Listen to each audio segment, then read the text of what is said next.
Hello, everyone. Welcome into the Viewhouse Centennial on a very chilly Monday night, but we are pumped because we got Brandon Stokley in the house. Stoke, it's so good to have you here. I gotta hash through like the whole Broncos season with you because I haven't had a chance to sit down with you this season. So thanks for coming. Thanks for having me, Romy. I appreciate it. I'm ready to go. All right, let's do it. Well, first and foremost, let's talk about QB. Let's go back to the Russell Wilson getting benched. What did you make of that whole situation at the time and now looking back? Well, I mean, the offense just wasn't good enough. Yeah.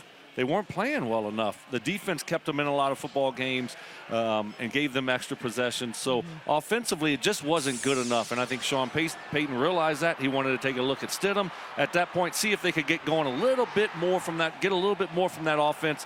And that wasn't the case. Yeah. So it looks like it's the end of the road for Russell Wilson. But I think they were, it just wasn't good enough overall offensively. Well, and then you say they got a couple games to look at Stidham.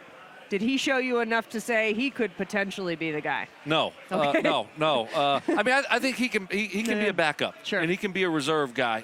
But you're going to have to go out there this offseason and try to find your quarterback, whether it be the draft or a free agent out there. Now, you probably won't be able to pay a lot of money for that free agent, not a ton of money because of your cap situation. But you're going to have to go out there and find your quarterback this offseason. So let's talk about that. Obviously, you got the 12th pick. That could be prime picking, but you might need to move up. So the conversation becomes, if you got to move up, you don't have that many pieces to trade. Pat Surtain is your most valuable piece.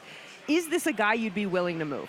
Well, everybody is on the trading table if you're trying to find a quarterback. Sure. If you love a quarterback in the draft, no one's off limits on the Broncos roster. So that's the hard thing right now. You're just getting out of the Russ trade when it comes to your draft capital, just getting that back. And then how much would you have to use to move up and get a quarterback? So it'd be ideal if you could sit there at 12 and find your guy there, but you might have to move up to get it. But you got to love the guy also. Right. So you would be willing to trade you're saying anybody?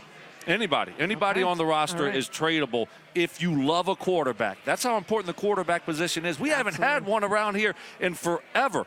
We need one, Romy. We need one bad. Peyton's your guy. How's he feeling? Has the neck healed up? No. He's out of shape. He's like me. Okay. We're out of shape. He's out of shape. Okay. Yeah. Can we get like an off-season program with you two and get him back? I don't know. He feels like I think he's too far gone. Yeah. I feel like an old Peyton Manning might be the best stopgap at this point. I mean, it would be better than some of what we've seen. But I don't think he's doing a great job coaching his kids and being a great dad. All right. Well, you know what? Just talk about it with him. Let's talk about another guy. Cortland Sutton left a little bit of a cryptic message that made it seem like, I don't know, maybe he knows change could be in the future. What did you make of his potential goodbye message? He realizes the business in the NFL. He's making a lot of money next year.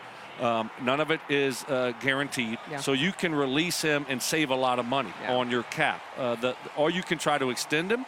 So there's a few different options when it comes to Cortland Sutton and his contract. The problem is here in the next couple of years, if you're moving on from Russell Wilson, there's a cap hit there that you're going to have to spread out over 2 years. So some guys are going to get cut that should still be here, and some guys are going to ask to restructure contracts. So I think Cortland Sutton realizes the business of the NFL and knows that he could be one of the guys that played his last down the last game of the season against the Raiders. Yeah, this team could look very different come the fall. But let me ask you a question, because we've got a lot of kind of different opinions on this. This time last year compared to today's date this year, are the Broncos better off than they were a year ago? Oh, so much better. Okay. Yeah, so much better off. I feel a lot better about this organization and where it's headed. Sean Payton's the right coach. We got a great ownership group that's willing to do whatever it takes to win. So I like the structure the Broncos have. For me, that they got back in the playoff picture this year after the 1-5 start. That was unbelievable. Yeah. So changing the culture, changing the mindset there.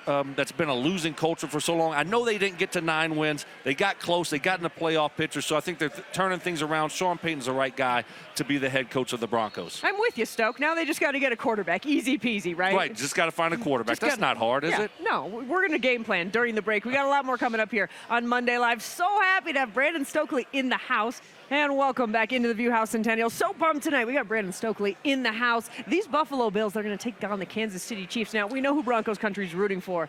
Can they finally take them down? The Chiefs have booted them twice out of the playoffs. Yeah, and we all remember that game that came down to the last second, goes to overtime. Mahomes wins it. This time it is in Buffalo. That's huge for the Buffalo Bills. I remember being a part of the Colts team, and the year we finally won the Super Bowl, we finally beat the Patriots, but we got to play them in the playoffs at home. I think the Bills win this one at home. Speaking of the Bills and Bills Mafia, and the scene before the game today was hilarious. They're paying these guys $20 an hour to shovel the seats. Let me ask you, how much would someone have to pay you to get out there in the morning and shovel your seat? Oh, there's no price high enough. I can't.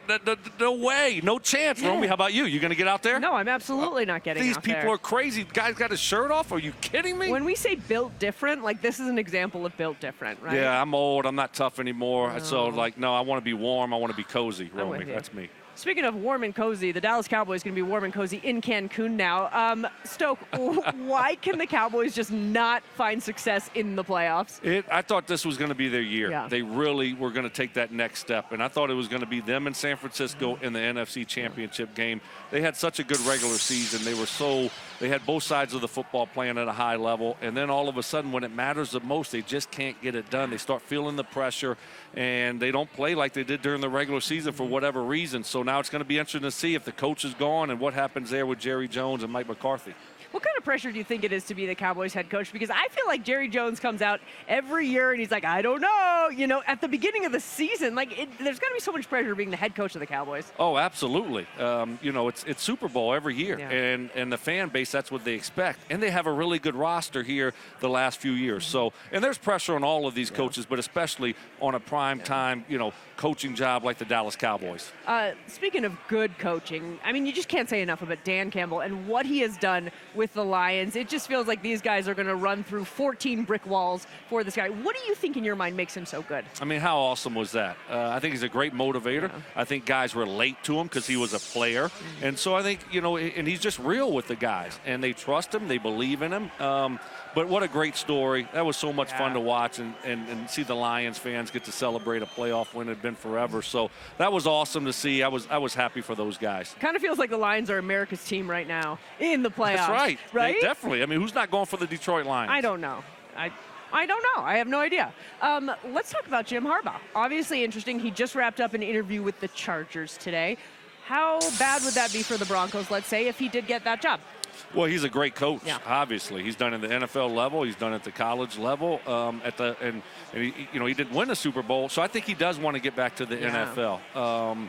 I don't think the Chargers' job is a great job. Yeah. I mean, what has Justin Herbert actually won in the NFL? And he's signed a huge contract. You're going to see some of those players that have gotten big contracts like Austin Eckler, Keenan Allen, some of those guys that are going to have to probably restructure or they're going to have to get cut. So I don't think that's a great job, and we'll see what Harbaugh does. But I think he does end up in the NFL this year. I think, you know what, without fail, Chargers going to Charger, right? Absolutely. That's what they do. It's unbelievable. That's every year. But we take great joy in that. It's a lot of fun. We got a lot more coming up on Monday Live, but we got to take a break right now and send it back over to the studio where we find your old buddy, Michael Spencer. Look, he's such a newsman. That's my guy, Michael. There he is. Look at him looking up, all buddy? good and skinny.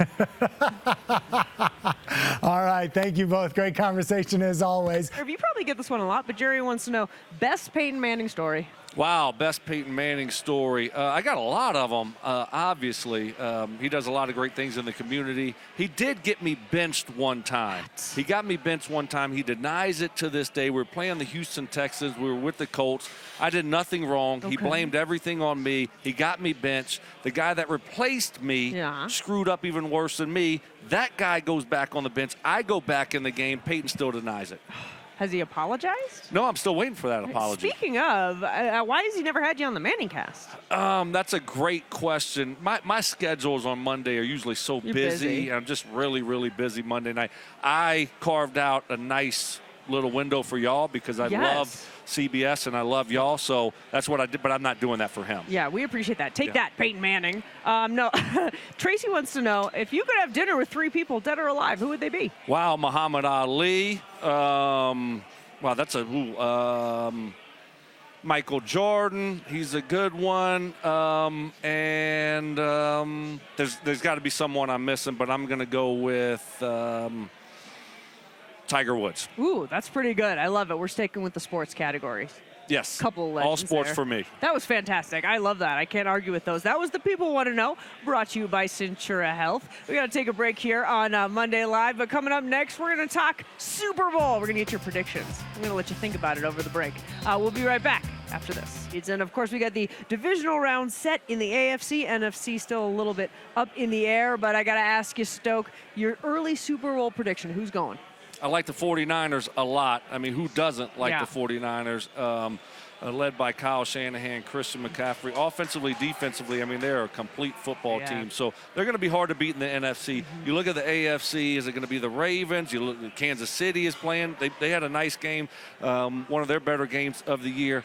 I'm going to go Buffalo. Oh, Buffalo. I'm going to go Buffalo at home next week against Kansas City. They're going to beat them and then probably have to go on the road to Baltimore and beat Baltimore. But I think Buffalo finally takes that next step right now. They're playing really, really good football. They've been playing great football down the stretch to get the number 2 seed. So I'm going to put a little twist on it. I'm going to go San Francisco, Buffalo Bills. Okay, I love that because I feel like I'm just going with the common what everyone's saying, and that's Buffalo and the Ravens. So you got, or not Buffalo, Niners and the Ravens. Right. So who you got winning it all then? You got Niners, Buffalo. I like this. I'm going Niners. You have to. I'm going Niners. Kyle Shanahan gets a ring. Father, son, Mike has one, Kyle gets one. That would be great to see. I just think they're the most complete football team in the NFL. They didn't play a good game against the Ravens towards the end of the season, but I still think they're the most complete team. They really are. And then you look at Brock Purdy, and I mean, this is just crazy that this was Mr. Irrelevant. But there's always the question, is he that good, or is it the weapons around him? Where do you fall? He's good. Yeah. I think you just can't go out there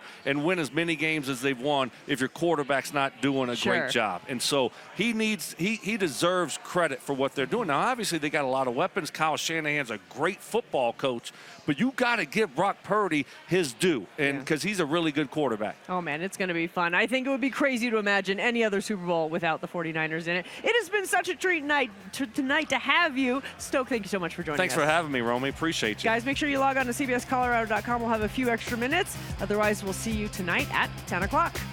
Hello, everyone. Thanks for logging on to CBSColorado.com. Time now for a few extra minutes with former Bronco Brandon Stokley. You can always catch him every day on the radio airwaves 10 to 2.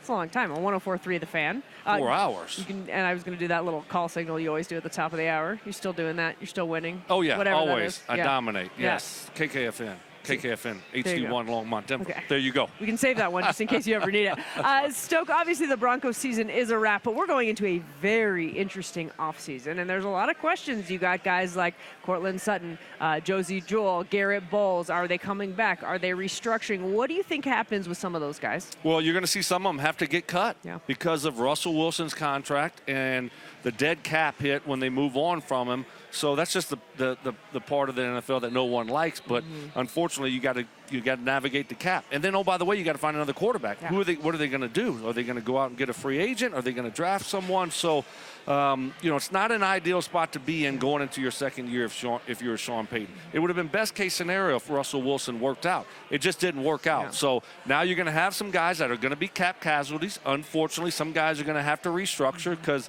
the cap, you're going to still have to sign guys this offseason. Yeah. And so you're going to have to figure out a way to get under the cap and get some room. And unfortunately, that means some of the veteran players here that are good players. It's not that they're not good players. Yeah. It's just the nature of the business. So let's talk about the quarterback situation. In your mind, I mean, keep Jarrett Stidham and draft a guy, or is there a free agent you like? Is it worth it to pay for a free agent right now? Yeah, look, I would love to draft a guy. Yeah. Give me a first-round quarterback. Right now you got a rookie contract. You can develop that guy, and hopefully he's here for the next decade. It's hard to find that guy, though. Yeah. It doesn't necessarily have to be a first-rounder. I would love it if it's a first-rounder, but you can find them in other spots in the draft. It's a little bit more difficult. Now, if you don't go down that road, if there's not anyone that you love, you're sitting there at 12 and maybe you can't move up, well, now you got to go free agency. You look around, Kirk Cousins is going to be available. He's going to cost a lot of money. A guy that we saw today playing Buffalo, Mason Rudolph, might be available. So there'll be a few guys out there. Sam Darnold, no top tier guys, unfortunately. But then you pair them, one of those guys with Jarrett Stidham, probably he'll be around as the backup. Well, and of course, this is one good news is there's a lot of quarterbacks going into this draft. You know you're not going to get a Caleb Williams, not a Drake May, but a Michael Penix or a J.J. McCarthy. What do you think of any of those guys? Well, look, I mean, I didn't get to watch a ton of them. Yeah. Michael Penix, he had a great season. Yeah. Obviously, J.J. McCarthy also. Penix is just, he's accurate with the football. He's a pocket quarterback. And J.J. McCarthy, I mean, the guy's just a winner. Yeah. Right? He's just a winner. Jaden Daniels from LSU, love him. But he might be gone before you pick, so you might have to move up to pick him. So it's going to be interesting to see how the Broncos navigate the draft and what they think about those quarterbacks. Well, one thing Sean Payton has shown is that he can make it work with a lot of different quarterbacks. When you look at Sean Payton and what he's done this season, Stoke, what have you liked and what have you maybe not liked and you'd like to see different? Well, I love the fact that this team was losing and the way they started 1-5. And then all of a sudden this thing flipped around, right? And you're talking about years of losing. And it would have been easy to, like, here we go again. But he got that team to turn it around and get things back on track. So I absolutely love that from Sean Payton. Didn't like some of the things, his comments in training camp, about Nathaniel Hackett and those things. But overall, I thought Sean Payton, first year here in Denver, did a really good job of laying down a winning culture, a foundation. Now, they didn't get to 9 wins.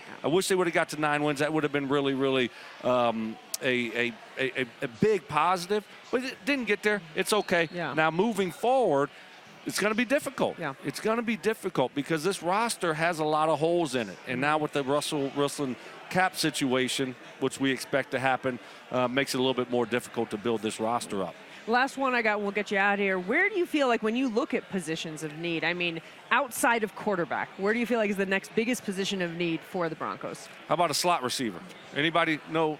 Can we find a slot receiver around here? Anyone. I mean, who is a quarterback's best friend? Right. I mean, who is Peyton Manning's best friend? They You. love me, You. right? Right, because I moved the chains for him. Right. Can we find a tight end? Can we get a tight end around here? I mean, so let's just start there offensively. Yeah. Look, Russ wasn't great this year, but the roster needs an upgrade. Need another running back. We'll take another running back also. Defensively, I mean, I thought they overachieved this year. We'll see what it looks like as far as personnel and who they have to move on from. But I thought overall, defensively, those guys played really well. Yeah. Seems like he just needs a lot more playmakers. Absolutely. So get ready. Get your offseason program in, Stoke, because slot receiver right here. I need to lose about 10, 15, 20, 15. Okay. Yeah. We'll give Sean Payton a call. We'll let him know that you're doing the workout. Okay. I love it. Stoke, this has been such a treat. I'll be ready by training camp. Perfect. There That's all we need. July. Forget OTAs. Nobody cares about OTAs. Stoke, this has been such a treat. Thank Thanks, you so much Romy. tonight, Appreciate my friend. you. Hope to see you on again soon. Call me. Okay. I'm ready. We will. We'll see you. Guys, thanks so much for joining us. We'll see you next time.